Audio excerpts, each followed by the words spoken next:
In the last 3 days, there has been a tiresome repetition of boastful claims by the government on how India has surged forward in the last 5 to 10 years. Before the Honorable President's address, the Ministry of Finance put out a 63-page mini economic survey, and today the Honorable Finance Minister gave a speech on the interim budget. Thus, the same numbers have been trotted out thrice in 3 days.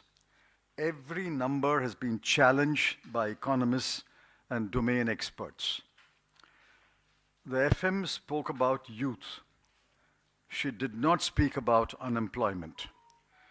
According to the PLFS and the State of Working India report, the unemployment rate among youth between the age of 15 to 29 years is 10%, rural 8.3 and urban 13.8.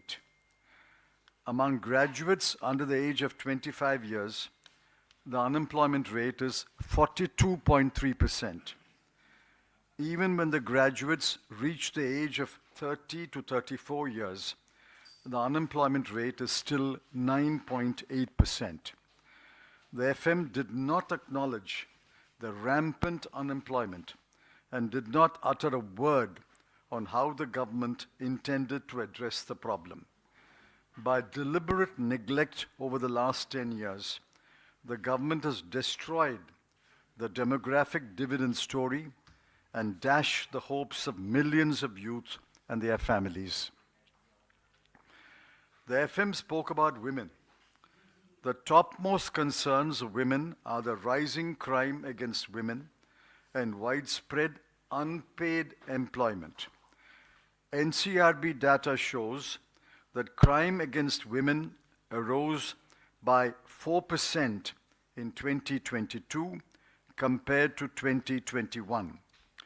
As regards women's employment, the PLFS data show male casual workers earn 48% more than women workers, and male regular workers 24% more than women. Worker to population ratio for urban women is 21.9% against 69.4% for men. Labor force participation rate among urban women is 24% against 73.8% for men. The FM spoke about farmers.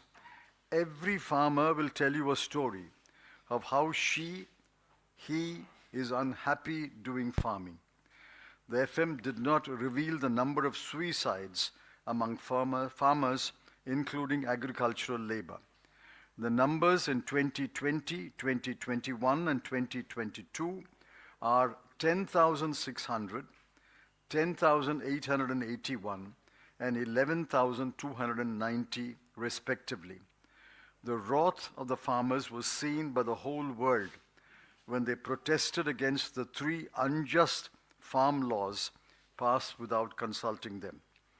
The FM did not even acknowledge the causes for the plight of the farmers: rising input costs, insufficient and uncertain MSP, biased import and export policy, and crop insurance that is either absent or denied.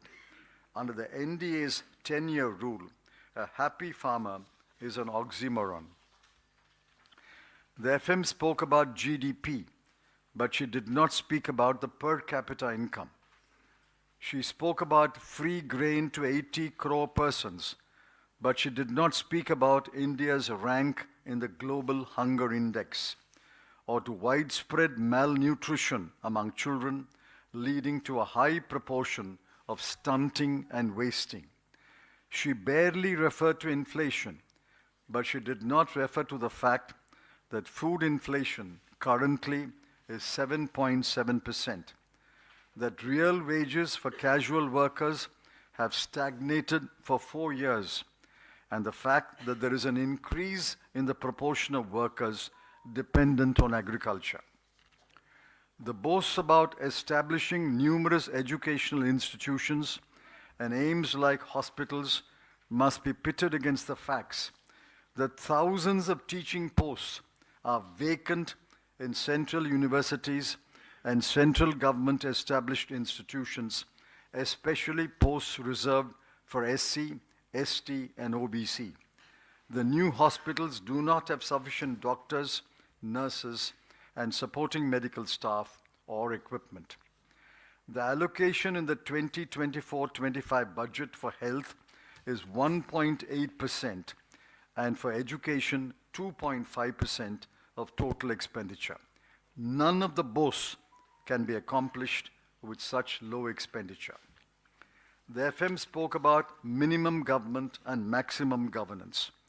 The minimum government policy in reality has undermined federalism, starved state governments of funds, and virtually reduced the third tier of governance, panchayats and municipalities, to ciphers. The overwhelming majority of the people are dependent on the third tier of government for their services, but that tier have been virtually deprived of human and financial resources. Federalism has been considerably weakened by the central government taking over, rather usurping the executive and legislative powers of state governments. The fundamental flaw in the NDA's approach to the economy and governance is that it is biased in favor of the rich. It is a government of the rich, by the rich, and for the rich. The government is either ignorant or callous to the fact that the top 10% owns 60% of the nation's wealth and earns 57% of the national income, and that income inequality has widened significantly in the last 10 years. This outcome is because of the lower growth rate during the 10-year period, as against the UPA period. In the last year of UPA, 2013-14, we left a GDP growth rate of 6.4% and an average growth rate of 7.5%. In the NDA period, the average growth rate has been less than 6%. Since it is an interim budget, I shall say no more. However, the interim budget and what went before in the last 10 years have left us with a lot to talk about in the days ahead.